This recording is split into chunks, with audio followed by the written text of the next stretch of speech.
భాగంగా నిర్మించిన భారతదేశపు మొట్టమొదటి బయోటెక్ స్టార్టప్ ఎక్స్పోను ప్రధాని నరేంద్ర మోదీ ప్రారంభించారు. ఢిల్లీలోని ప్రగతి మైదానంలో ఈ 2022 ఎక్స్పో నేడు ప్రధాని చేతుల మీదుగా ఆవిష్కృతమైంది. ఇది బయోటెక్ రంగంలో ఆత్మనిర్భర్ భారత్ ఉద్యమాన్ని బలోపేతం చేస్తుందని ప్రధాని ధీమా వ్యక్తం చేశారు.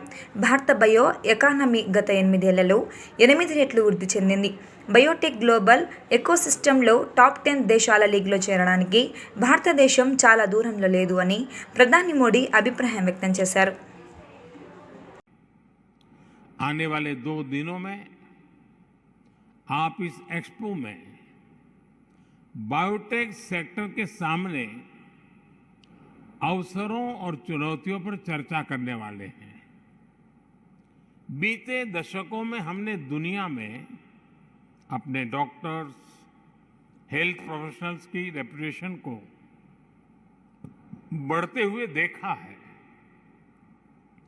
दुनिया में हमारे आईटी प्रोफेशनल्स की स्किल और इनोवेशन को लेकर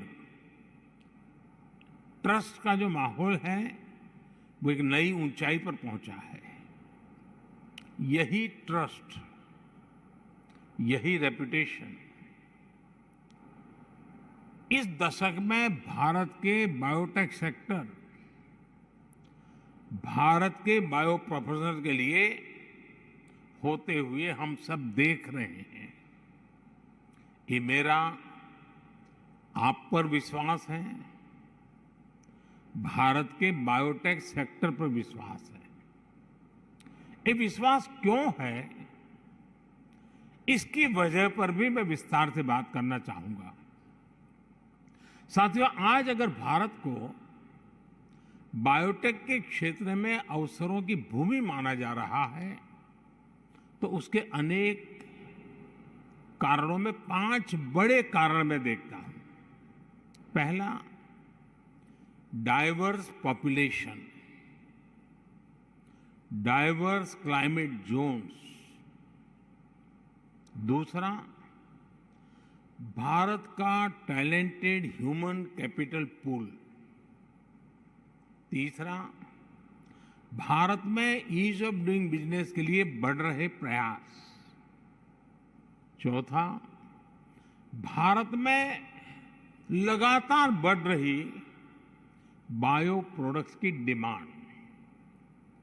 और पांचवा, भारत के बायोटेक सेक्टर यानी आपकी सफलताओं का ट्रैक रिकॉर्ड।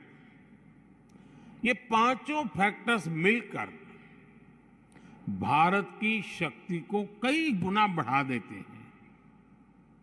साथियों, बीते 8 साल में सरकार ने देश की इस ताकत को बढ़ाने के लिए निरंतर काम किया है। हमने होलिस्टिक और होल ऑफ गवर्नमेंट अप्रोच पर बल दिया है। जब मैं कहता हूं सबका साथ सबका विकास, तो ये भारत के अलग अलग सेक्टर्स पर भी लागू होता है। Thanks for watching. మరింత సమాచారం కోసం మా BVR లోకల్ న్యూస్ ఛానల్ ను లైక్ చేయండి, షేర్ చేయండి, సబ్స్క్రైబ్ చేసుకోండి.